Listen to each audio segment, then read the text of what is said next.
Sejam bem-vindos ao Investigação Criminal Internacional. Hoje falaremos sobre um famoso caso de um serial killer que atuou entre 1978 e 1991. Ele matava, estuprava e praticava canibalismo com os corpos de suas vítimas, sendo condenado a 15 prisões perpétuas por cerca de 17 assassinatos que cometeu. Neste episódio, conheceremos um pouco mais sobre a história de Jeffrey Dahmer.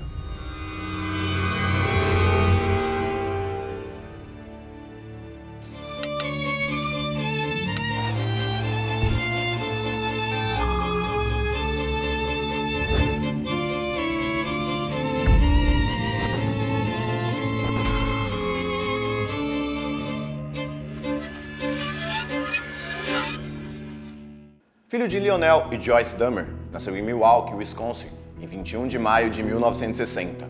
Ainda quando criança, mudou-se junto com seus pais para Beth, em Ohio. Conforme foi crescendo, foi se tornando cada vez mais solitário e não recebia muito afeto em casa, já que seus pais viviam em constantes brigas.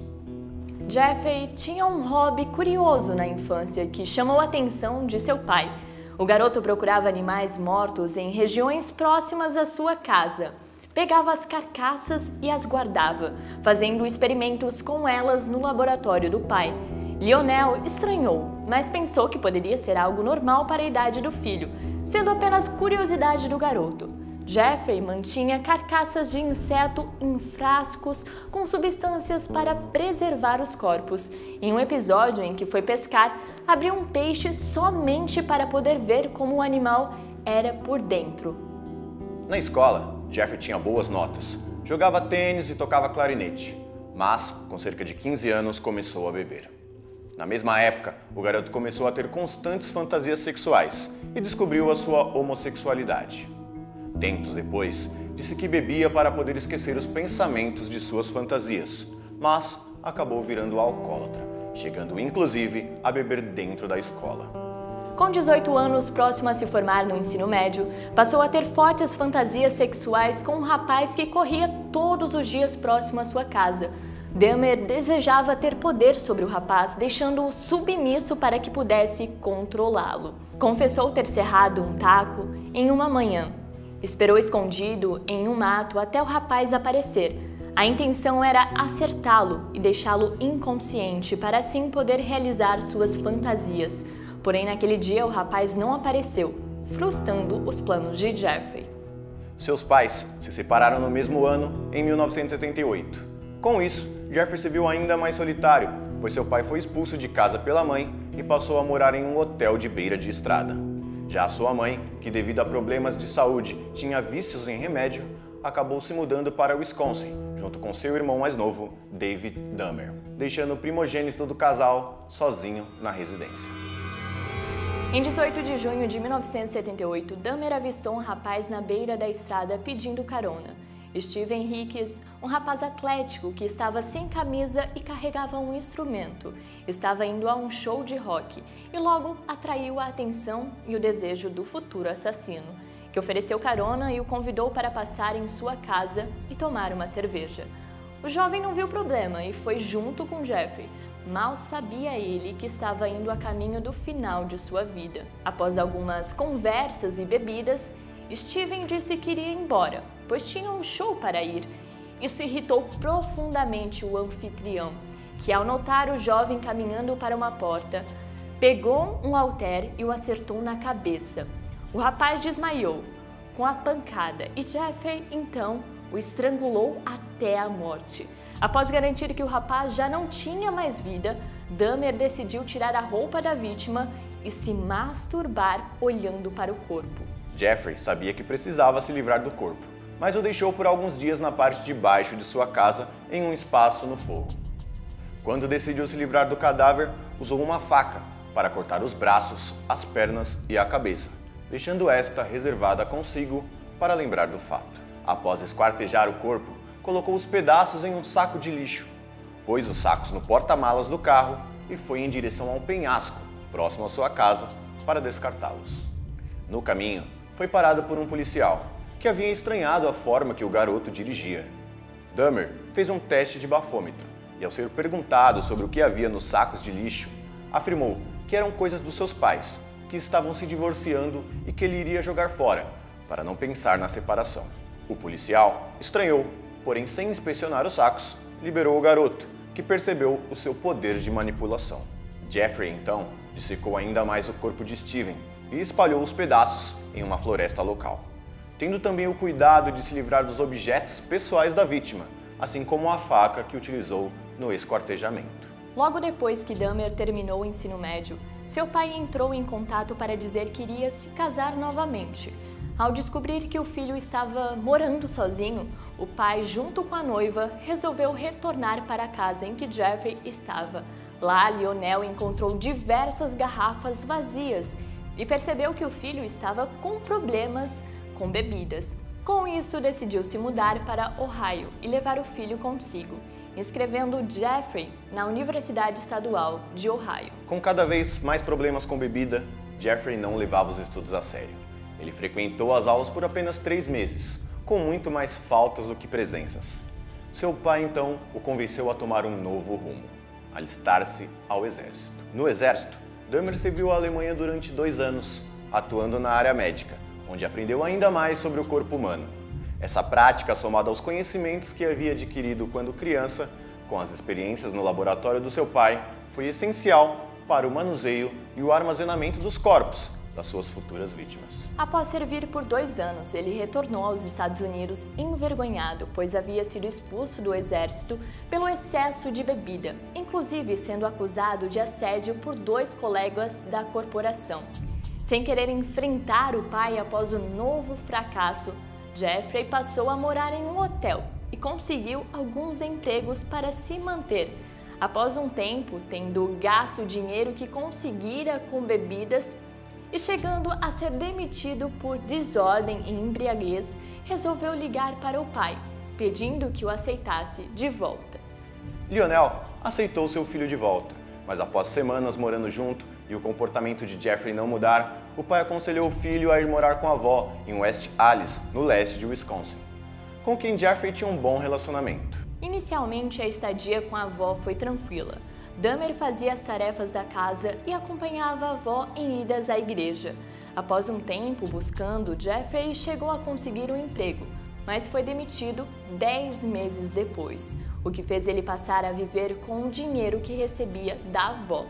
Em agosto de 1982, ele foi preso por exposição indecente, visto que se masturbou na frente de mulheres e crianças em um local público, sendo condenado a pagar uma multa. Em janeiro de 1985, ainda morando com a avó, arrumou um emprego em uma fábrica de chocolates. Na mesma época, passou a frequentar saunas e bares voltados para o público LGBT, e a sua recorrência de fantasias de dominação sexual o levou a começar a ir a diversos encontros para poder concretizar os seus pensamentos. Dahmer utilizava a mesma fórmula para conseguir o que queria. Colocava sonífero nas bebidas dos homens que encontrava e depois os estuprava. Em dado momento, ele chegou a afirmar que via os outros como objetos e não como pessoas. Em agosto de 1986, Jeffrey foi novamente preso, desta vez por se masturbar na frente de um garoto de 12 anos. Ele foi sentenciado a 1 ano de liberdade condicional, tendo também que passar por acompanhamento psicológico. Pouco tempo depois, movido pela atração por um manequim de uma loja de roupas, Dahmer invadiu o local durante a noite e roubou o objeto, deixando-o em seu quarto. Ele usava o boneco como uma forma de concretizar seus prazeres, mas não sentia a mesma satisfação em dominar algo sem reação, e essa falta de prazer o fez atacar novamente. A segunda morte, porém, demorou para ocorrer, se dando 9 anos após a primeira vítima. Em novembro de 1987, Jeffrey Dahmer estava em um bar na região de West Allis, Wisconsin, e conheceu um rapaz chamado Steven Tuomi. Os dois começaram a conversar e, como Jeffrey morava com a avó, decidiram então alugar um quarto no Ambassador Hotel para poderem passar a noite. Em depoimentos posteriores, Dahmer relatou que a sua intenção era apenas se deitar com Tuomi, mas ao acordar na manhã seguinte, o assassino se deparou com o corpo de Steven ensanguentado, assim como o lençol do hotel e as suas próprias mãos. Jeffrey disse que não se lembra daquela noite, mas afirmou ter certeza que foi a partir daquele incidente que ele não conseguiu mais ser contra suas fantasias sexuais, passando a dar mais ouvidos aos seus pensamentos homicidas. O modus operandi de Jeffrey Dahmer era bem evidente e o padrão passou a ser recorrente após a morte de Steven. Ele escolhia suas vítimas pela atração física, geralmente focando em homens com portes atléticos, corpos definidos e pelos quais ele tinha atração. Jeffrey conversava com os rapazes e oferecia dinheiro para tirar fotos deles em seu apartamento. Ao chegar, oferecia bebidas com soníferos, fazendo a pessoa dormir, e então estrangulava as vítimas até a morte e desmembrava seus corpos. No período que ainda morava com a avó, Dahmer frequentava saunas, que funcionavam como pontos de encontro para os homens gays daquela região. Nestes locais, eles podiam expressar sua sexualidade, relacionar-se com outros homens e manter a discrição, tendo em vista a forte discriminação que havia na época. Ali, Jeffrey também empregava o método de drogar as suas vítimas para poder fazer as suas fantasias sexuais de dominação e controle. Em um de seus ataques, porém, a vítima teve uma overdose, sendo necessário chamar os médicos para reanimá-la. Com isso, descobriram que Dahmer era culpado por drogar um homem, mas a polícia disse somente que ele não deveria mais frequentar as saunas, abafando o caso. Se Dahmer tivesse sido preso após a ocorrência da sauna, quantas vítimas poderiam ter sido poupadas? 2 meses depois da segunda morte, ao sair de um bar, Jeffrey encontrou James, de 14 anos, e ofereceu $50 para tirar fotos do garoto. O padrão se repetiu: sonífero, estrangulamento, morte e desmembramento.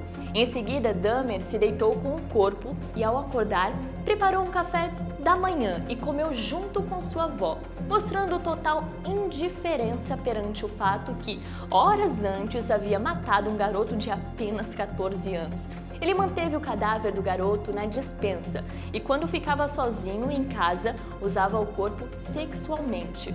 O mesmo ocorreu com Richard Guerreiro, de 22 anos, a terceira vítima fatal do serial killer. Em uma de suas idas aos bares da região, Jeffrey conheceu um jovem que aspirava a ser modelo, conhecido por ser muito alto astral e atraente. Os dois foram para a casa da avó de Jeffrey e o ciclo se repetiu mais uma vez. O assassino ofereceu café com sonífero para a vítima e matou o jovem por estrangulamento. Por ter achado o rapaz muito bonito, o assassino cortou sua cabeça e guardou em um barril com acetona na casa da própria avó. Dahmer ainda também cortou a genitália da vítima e a armazenou em um recipiente hermético, o qual guardou em seu armário no trabalho. Os restos mortais desse rapaz nunca foram encontrados.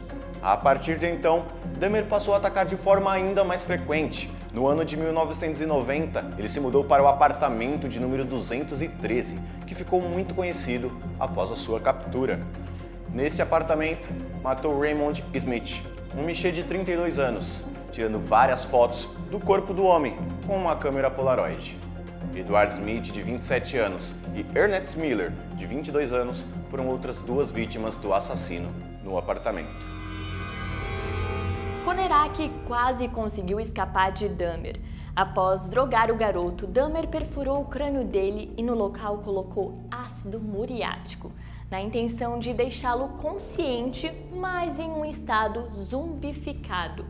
O assassino então decidiu sair de casa para comprar cerveja, deixando a vítima no apartamento. Nesse meio tempo, Conerak tentou fugir, cambaleando pelas ruas, apenas de cueca e com um machucado no joelho. Algumas vizinhas viram o garoto e ligaram para a polícia, que constatou que o garoto não apresentava marcas de sangue, apesar de o crânio dele estar perfurado. Por estar completamente dopado, o jovem não conseguia se explicar, até que Dahmer chegou ao local e inventou uma história de que ele e o jovem eram namorados e tinham bebido demais, mostrando fotos que havia tirado em sua Polaroid para comprovar que conhecia o menino. Os agentes policiais não tinham provas para prender Jeffrey e decidiram acreditar na história, deixando o jovem Conerak com o assassino. Assim que os policiais se foram, Dahmer injetou mais ácido no crânio do rapaz, que faleceu cerca de 1 hora depois. Para entender melhor o contexto, a comunidade gay em Milwaukee enfrentava problemas com a polícia da região. O desaparecimento de rapazes foi aumentando, mas nada era feito pela polícia. Pouco se sabia sobre como esses jovens sumiam, se estavam vivos ou não. E mais uma vez, a polícia não quis se intrometer no assunto, decidindo acreditar na história de que tratavam-se de 2 namorados, que apenas estavam bebendo e passando um pouco do controle. Será que não faltou um pouco de competência da polícia? Posteriormente, foi descoberto que o jovem Konerak tinha um irmão, o qual tempos antes havia sido agredido sexualmente por um homem. Este homem era Jeffrey Dahmer. Ao passar a morar sozinho em 1990, Jeffrey enfrentou problemas para se livrar dos corpos. Quando morava com a avó, ele podia fazer barulho à vontade quando ela saía, por ser uma casa, mas no apartamento ele não tinha essa liberdade. Isso fez ele aprimorar seus métodos de desfazer-se dos cadáveres. Ele comprou uma chaleira e um grande barril, onde fervia os restos mortais das vítimas e posteriormente colocava os ossos em ácido, até que virassem uma gosma que pudesse ser descartada pelo vaso sanitário. Jeffrey também costumava congelar algumas partes menos gordurosas, como coxas e panturrilhas, além de fígados e corações que ele comia. Na cabeça do assassino, quando ele ingeria parte dos corpos das vítimas, elas viveriam através dele. Jeffrey Dahmer seguia firme em seus assassinatos, mantendo o mesmo método. Em dado momento, conseguia convencer mais um rapaz a ir até o seu apartamento. Tracy Edwards, de 32 anos de idade, foi o alvo do canibal. Ao chegar ao apartamento 213, Edwards sentiu um forte odor no local e notou algumas garrafas de ácido clorídrico. Ao questionar Dahmer, o assassino disse que usava o produto para limpeza. Na sequência de seu modus operandi, o assassino ameaçou Edwards com uma faca e o mandou obedecê-lo, dizendo que caso o contrário, mataria. Dahmer algemou a vítima e colocou o filme O Exorcista para que possam assistir. O rapaz sabia que precisava pensar em um plano de fuga e então tentou acalmar Dahmer, repetindo que era seu amigo e que não iria embora, fazendo com que Jeffrey abaixasse a guarda. Assim, Edwards conseguiu acertar Dahmer na cabeça e correu do apartamento para a rua, vestindo apenas cueca e preso com algemas. Mesmo estando um pouco desnorteado, conseguiu encontrar uma viatura que passava próximo ao local. Tracy conseguiu conversar com os policiais e explicar a situação. Eles estranharam, mas foram conferir o apartamento. Ao chegarem e conversarem com Dahmer, ele utilizou a mesma desculpa que havia empregado com o garoto Konerak, de que era um casal que estavam fazendo brincadeiras sexuais e passaram um pouco do limite por conta do álcool. Porém, ao vasculhar a casa, os policiais encontraram fotos dos corpos das vítimas de Dahmer. Isso os levou a prender o indivíduo e a fazer mais buscas na casa, quando encontraram diversas partes de corpos, como crânios e corações, além do barril com ácido. A vizinhança ficou chocada com os acontecimentos. Um a um, pedaços de corpos foram sendo retirados em caixas, um em sequência da outra. A população do bairro era de sua maioria negra, e o prédio onde Dahmer morava também era habitado majoritariamente por pessoas negras. Inclusive, segundo relatos, Dahmer era o único branco solteiro residente no condomínio. Em 30 de janeiro de 1992, teve início o julgamento de Jeffrey Dahmer. Ele confessou os 17 assassinatos cometidos, mas dizia que havia cometido os crimes porque era louco. O promotor do caso foi Michael McCann e o advogado de defesa de Dahmer foi Jerry Boyle. O pai do assassino, Lionel, acreditava que a justiça ajudaria o seu filho, concordando com o argumento da defesa de Boyle, que dizia que Dahmer não era um homem mau, e sim um homem doente. De acordo com as exigências legais, para que uma pessoa seja considerada louca perante a lei, ela deve sofrer de uma doença ou condição mental que faça com que ela não tenha a capacidade significativa de discernir o que é certo e o que é errado, ou que a torne incapaz de controlar a sua própria conduta. Seria este o caso de Dahmer?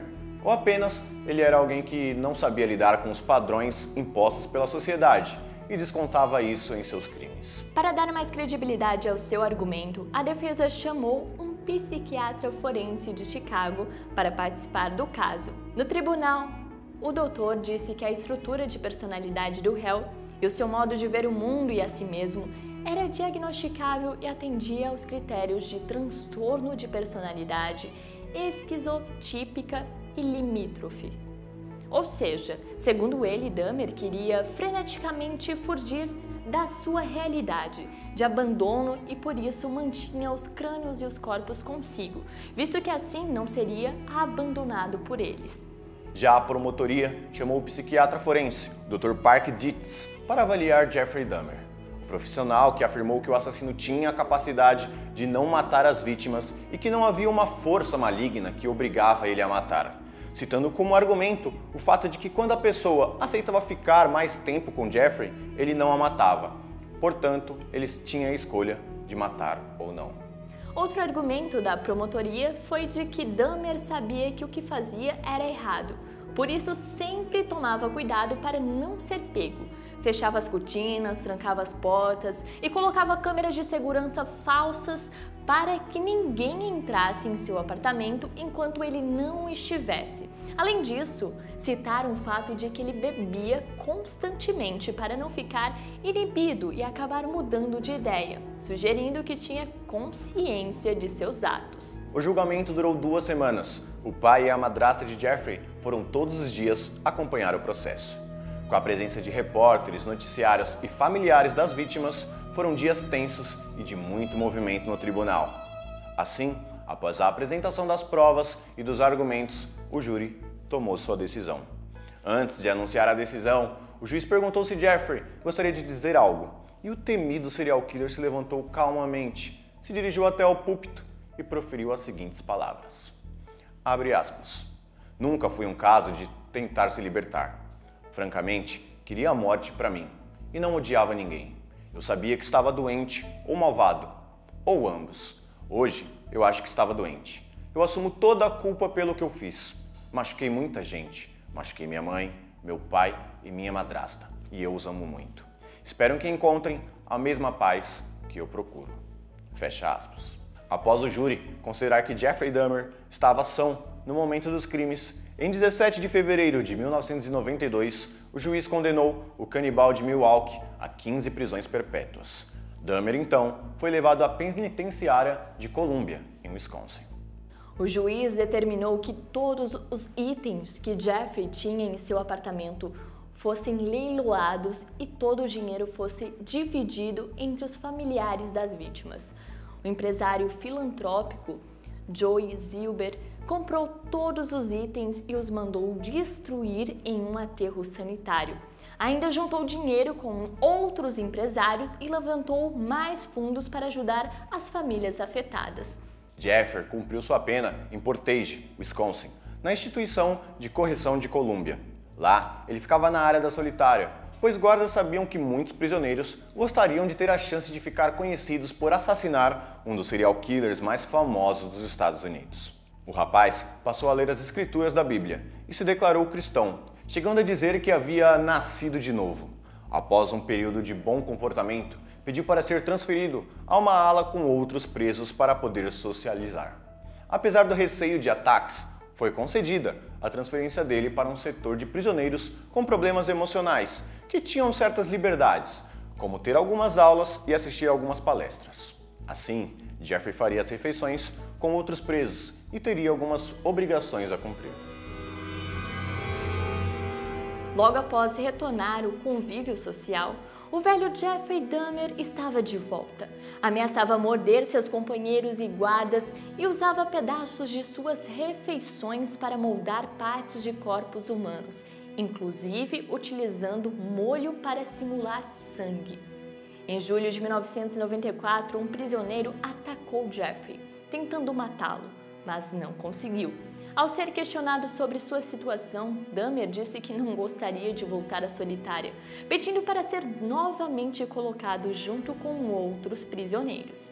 Há quem diga que ele já sabia e aceitava o seu final. Assim, meses depois, Christopher se tornou o algoz do canibal, em 28 de novembro do mesmo ano. No fatídico dia, Jeffrey, Christopher e outro prisioneiro, Jesse Anderson, haviam sido convocados para limpar um banheiro da academia da prisão.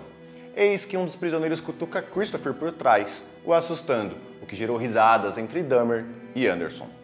Scarver, que disse já estar farto das piadas e das provocações de Dahmer a outros presos, pegou uma barra de ferro e atacou ambos, assassinando tanto Jeffrey Dahmer quanto Jesse Anderson. Christopher disse ter sido o escolhido para tirar a vida do assassino de Milwaukee, alegando que os próprios guardas já sabiam que o ataque aconteceria em algum momento e por isso não supervisionavam Dahmer.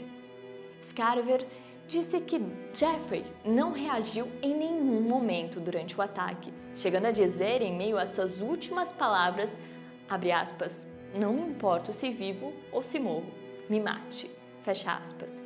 O corpo de Dahmer foi cremado também em Wisconsin. Os pais dele, que já estavam divorciados havia bastante tempo, voltaram a brigar mesmo após a morte de seu filho. Joyce, a mãe de Jeffrey, gostaria que o cérebro do assassino fosse encaminhado para estudos, para que se verificasse se havia problemas no órgão, mas Lionel, o pai, queria que o corpo inteiro fosse cremado.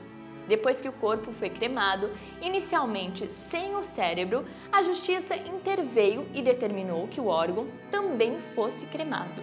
Assim, o pai e a mãe de Dahmer receberam cada um metade das cinzas do filho. A crueldade de Jeffrey Dahmer ficou mundialmente conhecida.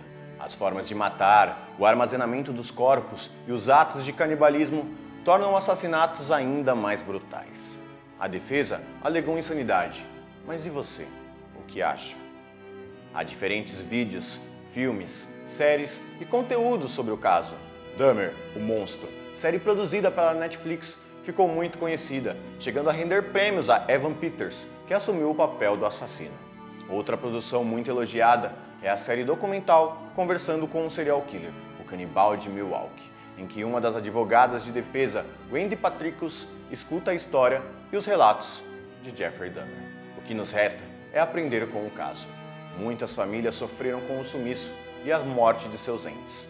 E, infelizmente, casos como esses acontecem de forma corriqueira.